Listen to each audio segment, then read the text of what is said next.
مولده معسم مبارك محترم تعصيمه ينعم. bayit yi sëriñ bi da ci wax wàccuwaayu gàmm ak njëriñ li nga xam ne dundal gàmm am na ko.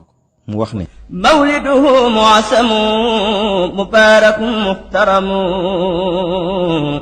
تعصيمه ينعتم على سوي التقدم.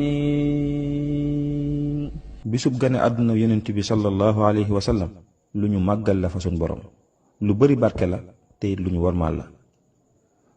kon nag di ko màggal ci anam giñ ko war a màggale lu war la ci mboolem kilifa diine yépp ngeen njaboot yi man di leen ci roy.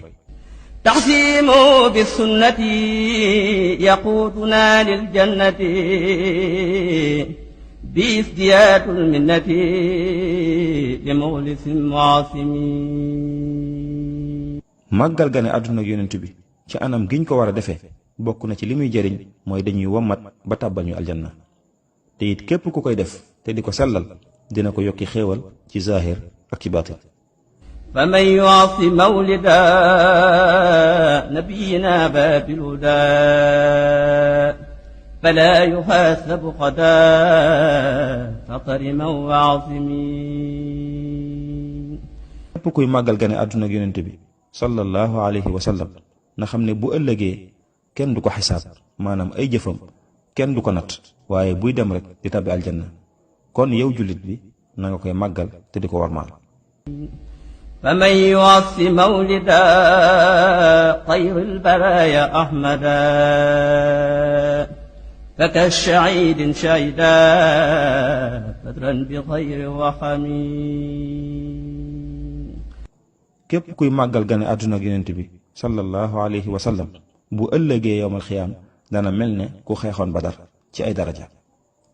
فكل من أنفق في مولده المشرف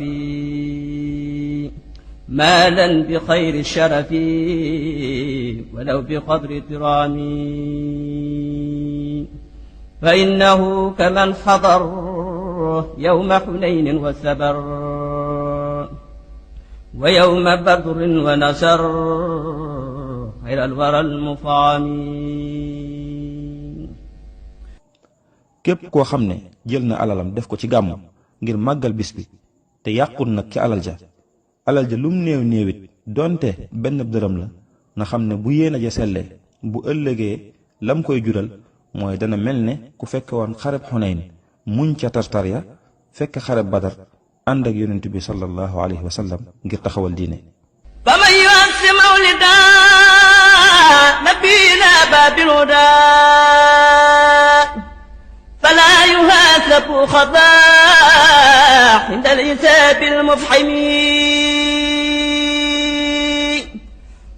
képp koo xam ne yaa ngi màggal gane àdduna ak yonent bi sallallahu alayhi wa sallam na nga xam ne bu ëllëgee yowmal xiyaam kenn du la xisaab maanaam say jëf deesu ko natt waaye booy dem rek di tàbbi aljanna bis boobu nga xam ne tartar ya dana metti te dana tiis. fa kullu man xat xadara mawlida afdalil wara muasiman mubassira bi shukarin aw laxami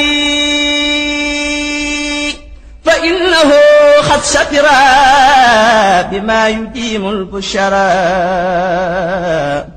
wala yulaaqi darara yawma ijtimaahi lumami. mu wax ne képp koo xam ne it teewee na bisu gàmm màggal ko dem ca mbooloo ma fañ koy màggale mu bëggal leen ci aw ñam moo xam ñam wu saf suukar la wala ñam wu saf xorom te yéen a ja sell na xam ne loola day dana ca jëlee mbég mu sax dàq te suñ borom dana ko musal ci ay lor ak i tiis bu ëllëgee yowmal xiyaam bis bi nga xam ne ci lay dajale mboolem xeet yépp. mu wax ne faman taaman hayya liman lahu qad qara mubajjilan faqabba xayraati ahli al-imami. képp ku waajal aw ñam yóbbu ko ca fa mbooloo ma di dajee di fa màggal guddi yonent bi sallallahu alayhi wa sallam na nga xam ne day loola jëlee nga ca yiw woo xam ne yiw la woo xam ne du jeex mukk te it foo ko natt rek weesu na ko. مولده معسم مبارك محترم تعصيمه ينعتم على ذوي التقدم